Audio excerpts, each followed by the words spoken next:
Buddha says attachment is the root of all suffering. Yes, you've landed on the Me&my Health Up podcast, and I'm your host, Anthony Hartcher, neuroscientist, and I'm teaching you today the neuroscience of attachment. Yes, we're going to be exploring attachment. The purpose of this podcast is to enhance and enlighten your well-being, and by learning how to detach will enhance your well-being. And so I'm going to explore this topic with you, and we're going to be discussing where it comes from and how it stays around and what you can do about it to break free of attachment. How can you transcend that necessity, that need to be attached, that source of suffering and pain, and that source of illness is that addiction to attachment.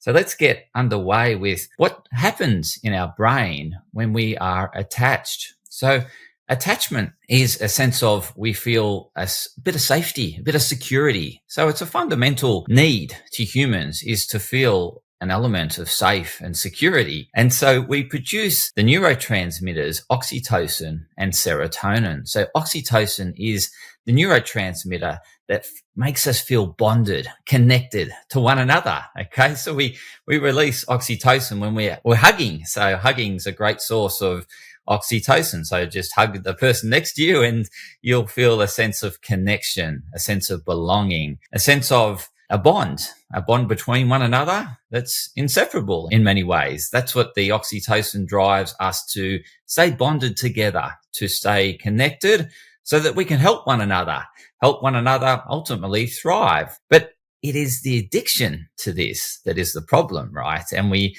then always seek externally for this source of happiness, essentially. And the other neurotransmitter that I just mentioned was serotonin. And serotonin is the mood stabilizer. It makes us feel content, satisfied. And so when you're connected, when you're attached, there's a sense of security and safety. Hence, you feel safe and secure, and you feel that, you're in a good mood because your life's not under threat. However, it is the prolonged attachment that is really going to cause us to suffer, because what it's doing is holding us back from growing. It's like a safety net that's always bound us up, wrapped us up in cotton wool.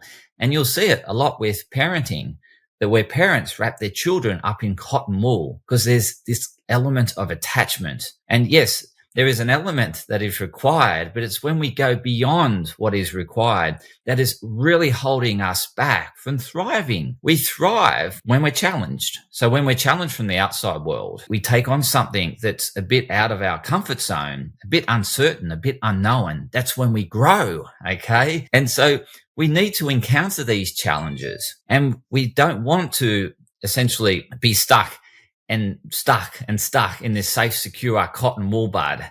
We want to grow and thrive. We want to lift up. We want to go beyond and really live a fulfilled life, as opposed to feeling stuck, safety and secure in this wrapped up ball of cotton wool. So what happens? So when we come into the world, we're attached through an umbilical cord to our mother, and then we get detached. We're then reliant on outside support. So we get detached from the mother that was feeding us. Now we drew our first breath, and now we're able to go on in some way of independence, but there's still a huge amount of dependence. And that's what parents do. They bring children up to a certain point until they're able to become independent. And throughout the world, this increase or the rate of independence is variable. I remember watching a documentary, and a 3-year-old in Japan was venturing outside and doing a huge amount of independence. 3 years old, venturing outside in the cities of Tokyo amongst all the cars and the busyness of the people. And the kid was put on a shopping adventure to help the family and to help the kid thrive and to help the kid grow with independence. Now, I'm not saying this is right or wrong. It's culturally, that's a part of the Japanese culture, is that start to become independent early on. And there's other parts of the world. Other parts require, that they're essentially living in the sea or amongst the sea. There's huts amongst the sea. And the only way they can visit one another is if they swim between the huts. And so kids basically jump in the water at an early age and work out how to swim to the next hut to play with their friends. So again, the rate of which we become independent and the rate at which we're challenged really depends on our upbringing. And so parents will obviously bring us up, raise us, and we're very dependent on them. And obviously under the age of 7, we take on board everything they say. And it's only then we start to question things beyond that sort of 7 years, obviously a bit earlier, but that real reliance on parents and doing what they say and listening and taking everything in as gospel. And then we start to challenge them as we enter the teenage years. We start to challenge what they say. We're starting to enforce our interdependence. We're seeking we're seeking independence. And that's where parents become a bit frustrated because they've had the control and they're not wanting to relinquish that control.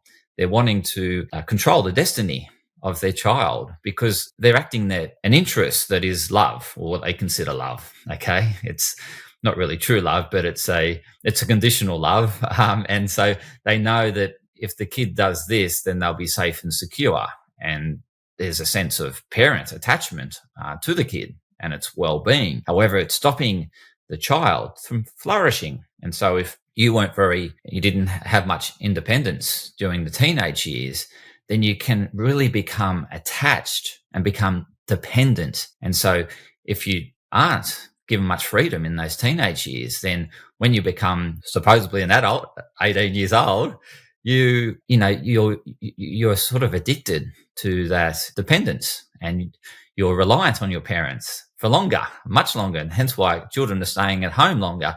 It's because the parents have created this environment where the child's still dependent on them, and they haven't allowed them to flourish and to grow their independence. So what's happening in the brain?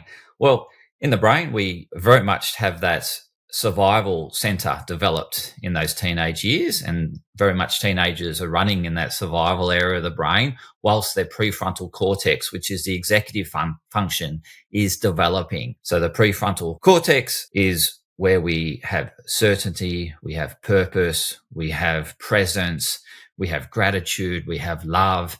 And then in that limbic system, which is that survival area of the brain, is that emotional area of the brain. Hence why teenagers are very emotional.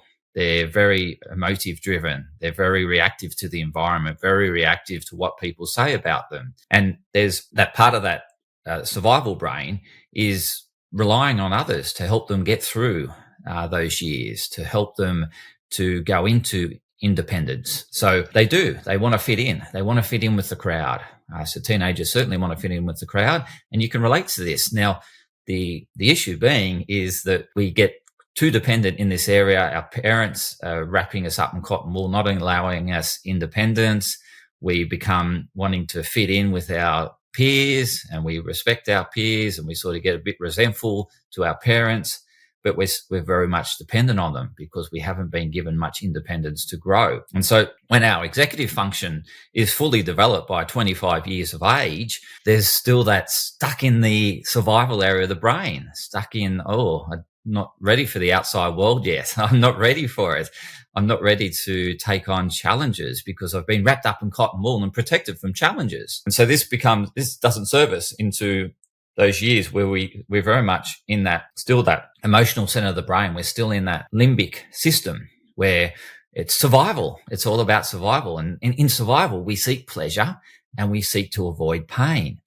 And as I shared with this quote at the beginning, Buddha says the root of all suffering is this attachment.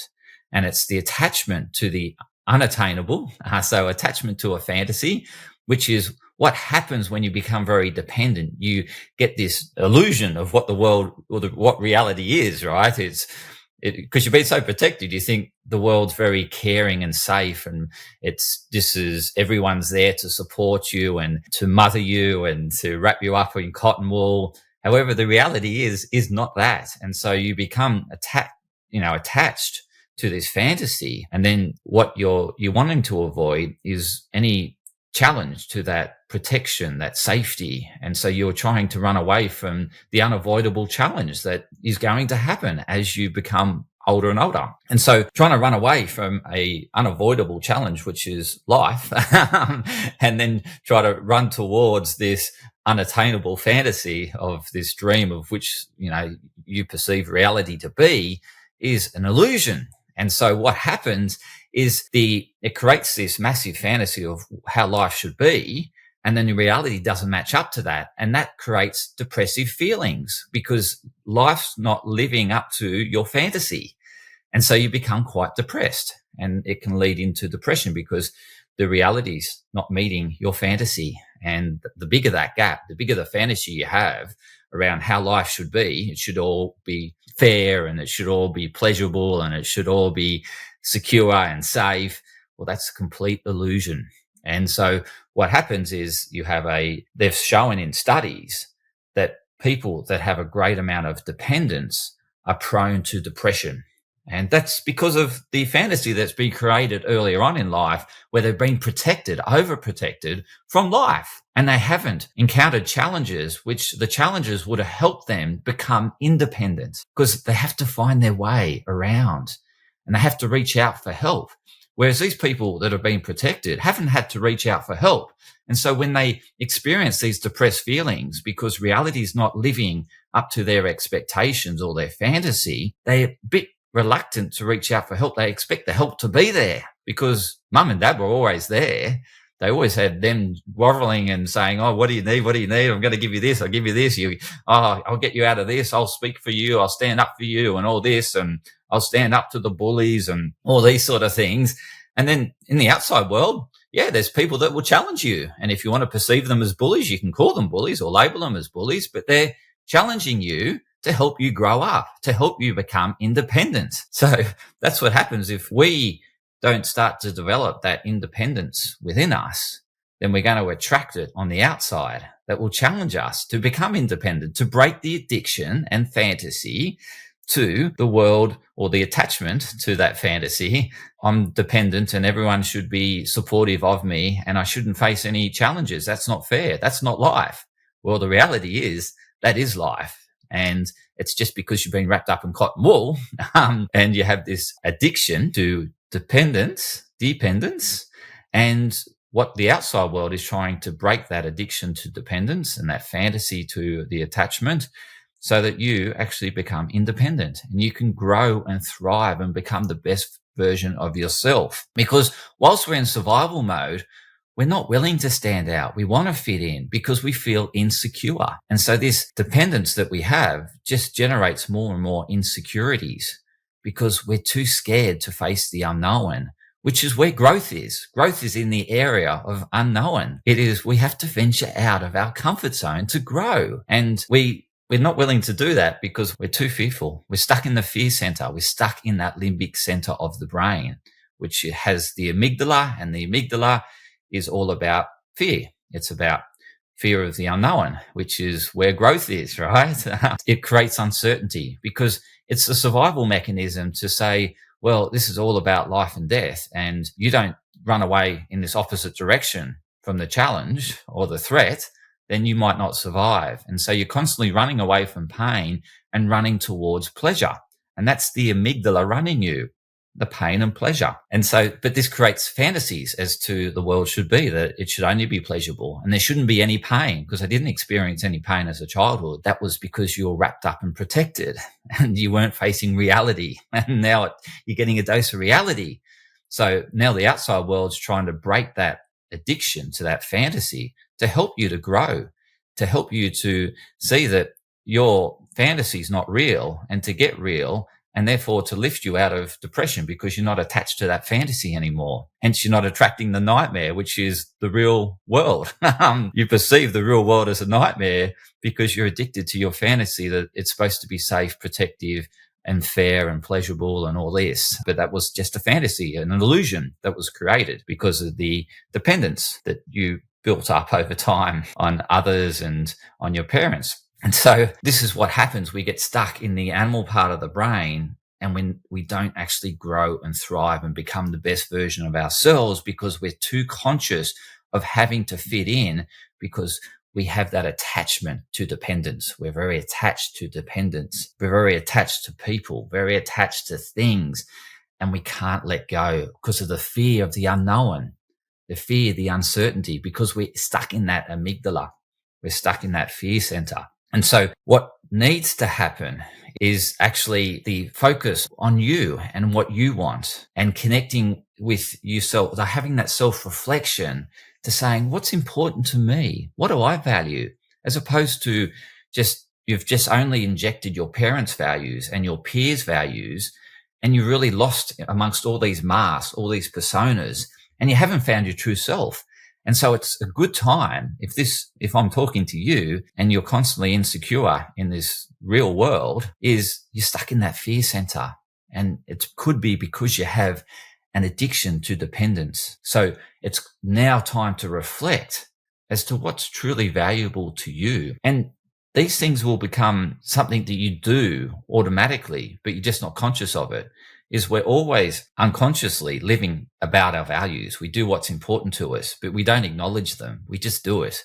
And it's why people say, oh, how come you procrastinate? Because you're procrastinating on something that's not important to you, but it's important to the person that's telling you that you're procrastinating. And so you're constantly living by what's important to you by doing it, and doing it without anyone having to remind you to do it. You just do it, right? You spontaneously do it, because it's important to you subconsciously or unconsciously. And you get brought to your attention that, hey, you're not here on time. It's because you don't value that appointment. Whereas that person, someone else has said that, you should always be on time. Well, you'll be on time for the things that are important to you. And so where are you turning up on time to? Where are you very organized and disciplined and making sure you're there and you're reliable in these areas? So what do you do that drives this? Like, what is it that you're doing? Like for me, I'm always on time for my podcast. I do one every week at least, and I'm doing multiple per week at the moment because I love doing them. And no one has to remind me or pay me to or incentivize me to do these podcasts. I love sharing my wisdom. And so this is an area that I really value, which is enlightening your well-being is something that is important to me, is passing on my knowledge to you, to enlighten you, to empower you so that you can become a better version of yourself. And that's what inspires me from within. And this is why I do these podcasts. Is nothing else. It's just that I'm fulfilling my mission and living out what's most important to me. And this value stems from me not being very well when I was young. And I went on a mission ever since I was a kid to improve my health and well-being, to understand why I do what I do, to understand how I can be of better service into the world. And so I got educated, and I'm constantly educating myself in this area of human behavior, in this area of neuroscience, in this area of health and well-being. I'm constantly educating myself so I can share it with you to empower your life, to help you thrive. And so I want you to just to self-reflect now is, what do you truly value? And start filling your day with what you truly value, because that will lift you out of that animal survival center and take you into that thrival, that prefrontal cortex, where we have a vision of the life that we want to live. And so it really lifts you out of that animal center and fills you with purpose and meaning and fulfillment, because you're doing something that's meaningful. And that is you living out what's important to you. Because when you do that, you become the best version of you. It's fantastic, isn't it? You're no longer comparing yourself to others. Whereas when we're in that animal part of the brain, we're constantly comparing ourselves to others because we want to fit in. We don't want to stand out. We want to become copycats of them. And that way they'll like us if we copy what they are and try to be more like them. But you're not being the best version of yourself, and you're not living a meaningful life, a purposeful life, because the purposeful life is being the best version of you, because there's no one else on this earth that is you.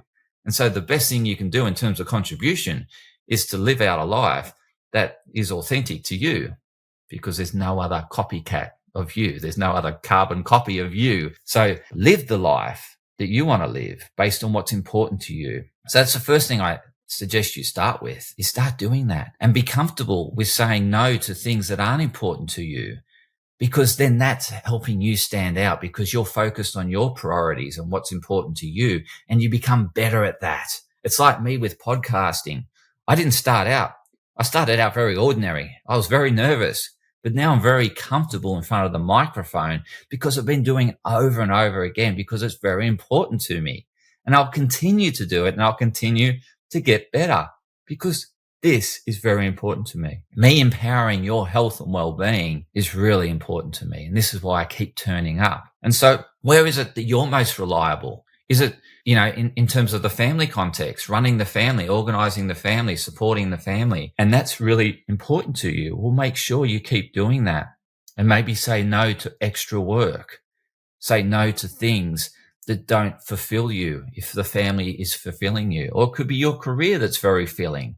So therefore, say no to distractions that are going to stop you from, excelling in your career and being the best version you can be in helping that organization fulfill its mission, because it's making a difference in society. So whatever it is, do it and fill your day with it. You'll be inspired and you'll have limitless energy, and you won't be living in that fear center of uncertainty. You'll be certain. I have certainty around what I say because I research these topics. I get a huge amount of understanding before I share it.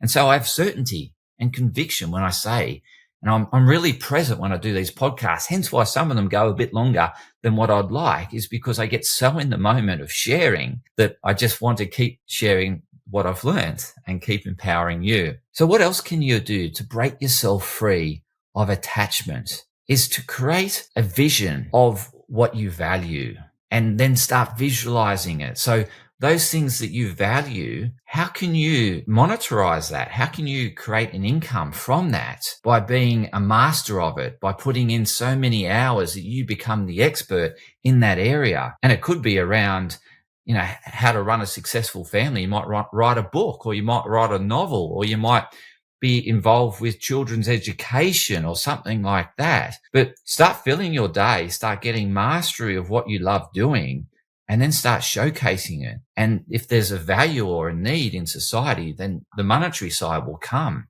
And you can create a need by researching what are people looking for around these areas that you value, what information. So when I do podcasts, I look as to what people are searching for, and then I get topics that I know I'm, an expert at, and then I share the information in that area. So I'm looking at what people are Googling. I'm actually getting my team to do that. My SEO expert.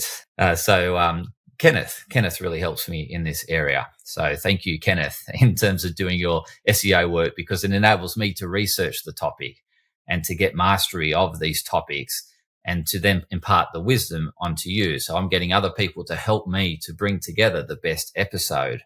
And I've got a fantastic team. Novi, I didn't acknowledge in a previous podcast. I want to shout out to you because you coordinate the whole team. You're the gel, the glue that brings everyone together, that makes these episodes happen. And if it wasn't for you, it wouldn't come together in a coherent way. And it would require my time away from researching and actually doing podcasts to help do something that I don't find fulfilling, but you're very good at it. You're way better than me at it. So thanks for project managing the team to get these episodes to market. I really appreciate it, Novi, really do. And I wanted to shout out in the previous episode to you, but I actually, it slipped my mind. I got so involved with remembering everyone's name and making sure I didn't forget anyone, and I actually forgot someone. So thank you, Novi, and thank you, Ken, again for the SEO work you do. And so if you start looking at what people are searching under that topic of mastery of that topic that's really important to you, then you can see what information people are seeking, or what their needs are around that topic. And then you can start to see whether what you like doing fulfills a need of what people are searching for. And when you match that need, then there'll be a fair exchange of value. They'll pay for what you produce. And so you can turn your vocation, or what inspires you, into a career. And it could start as a little sidekick, a little side hustle, right? This could start as a side hustle for you. And you could start investing time So you're not wasting time scrolling through social media in developing your side hustle, the area that inspires you. And so that over time, you'll migrate out of your current paid work into your side hustle, but you'll keep doing your paid work because you're linking that to your highest values. So how is what you're doing around your paid work helping you fulfill what's most important to you? You find those links, and then you'll still be inspired to do the paid work whilst you're developing your side hustle. So that's a way to really start freeing yourself up. The other way is to allow, like if you're a parent, to allow your children some independence, to take some ownership of something. So give them some responsibilities, okay? And ideally responsibilities in areas that they like, that they find enjoyable, and they will really thrive in those areas. So find out what's important and what's of value to your children, and then challenge them in those areas that they value. If you challenge them in the areas that they value, they will willingly take on that challenge because it's an area that's important to them. It's like me and podcasting. I'm willing to take on podcasting challenges and, things that really are in my area that inspires me. Any challenge. All my clients bring challenges to me every day. I'm willing to, take them on any day. And, on Sundays, I'm working Sundays with my clients because it's a challenge that's worthy. It's worthy because it helps me fulfill my purpose. And so I'm willing to take on that challenge, and it might bring some pain, but it's on the way of fulfilling a higher meaning in life, a higher purpose. And so I'm going to stop it. I'll just put everything into taking on that challenge and growing from it. And I do all the time. I'm constantly growing from clients' challenges and trying to help them get through help them find their inspiration. And I recently got a text message today from a client I've been helping, and he's made massive progress in terms of where he's come from to where he is today. And he was wrapped in terms of that progress, and he was expressing gratitude. And so, shout out to my client that sent me a text today. It was really nice to receive that because we've been working now for 8 months, I think 8 months together, 9 months. And it's been a fantastic journey. And I've really enjoyed working with this client because he actually takes action. That's the most important thing. Is I can share all the knowledge and the wisdom and the know-how, but if my clients don't take action, then they don't get the results. So I'd like to leave it there. And I really just wanted to share this neuroscience of attachment and how it's not serving you and how it's holding you back from growing because you're trying to fit in. You're trying to fulfill other people's values to fit in, but not fulfilling your values and the values that really inspire you and lift you and is going to bring out the best in you because you'll be willing to take on those challenges in the areas that you value. Whereas if you try to take on a challenge by doing something that's important to someone else, if you don't have that value, then you'll find that a struggle. It won't be a challenge that brings you up and brings out the best of you. You'll just struggle through it and most likely want to run away and avoid that challenge because it's not important to you. But the challenges in the areas that are important to you, you'll take on. You'll want to because you want to grow in that area. And so you'll constantly grow and become more and more independent in the areas that you value. So focus on the areas that you value. Fill your day, your week, your months, your years in the areas that you value, and you'll find you grow because you're constantly taking on challenges in that space because you look for them. You're willing to take them on. You're not trying to avoid them to stay safe and secure because you fear the uncertainty, because you're thriving. You're willing to step out of your comfort zone because it's an area that you have confidence in. It's an area that brings you energy. It's an area that you're willing to take on anything. So stick to the areas that are value and important to you, make them a priority in your life and live each day, making sure, that your priorities are in place and you say no to things that aren't a priority and you'll stay on purpose. You'll stay on mission and you'll live a fulfilled life, a meaningful life. So I just want to leave it there today. And if I can help you, please reach out. Please email me. I'm happy to support you. The email you'll find in the show notes. So please email me and book a consult if you want further one-on-one support. I'll be happy to help you. And until next time, have a great day, week, month. And until you listen to my next episode, take care. Bye for now.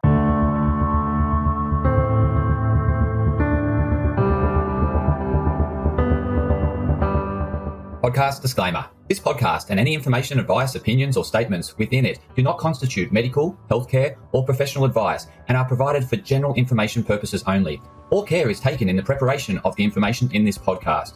Connected Wellness Proprietary Limited, operating under the brand me&my Health Up, does not make any representations or give any warranties about its accuracy, reliability, completeness, or suitability for any particular purpose. This podcast and any information, advice, opinions, or statements within it are not to be used as a substitute for professional, medical, psychological, psychiatric, or any other mental health care or healthcare in general.